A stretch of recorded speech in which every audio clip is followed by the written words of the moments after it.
Consider the fortune of the person who, in effect, invented vaccination, introduced vaccination to America in 1721. That has to be the biggest fortune in the history of medicine, right?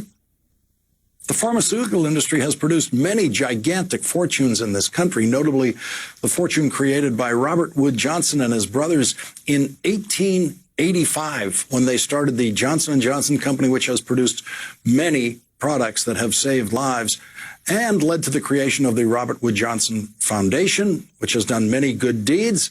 And that fortune has provided for generation upon generation of some members of the class that used to be known as the idle rich.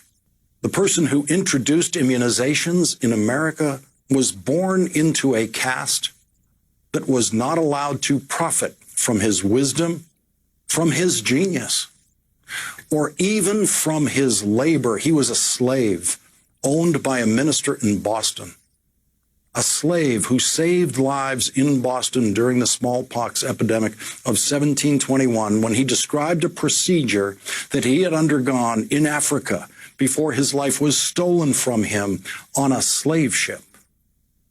Pulitzer Prize winner Isabel Wilkerson tells this story in her new book, Caste: The Origins of Our Discontents. Quote, people in West Africa had discovered that they could fend off contagions by inoculating themselves with a specimen of fluid from an infected person.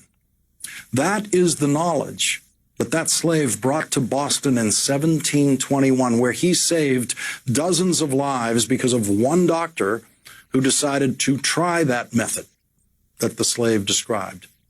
30 years later, vaccinations based on that method, introduced by a slave, became the standard practice in Massachusetts and eventually the rest of the country. There is no charitable foundation named for that slave. His descendants were not born into lives where work was optional. The life-saving gift he gave us did not even earn him his freedom.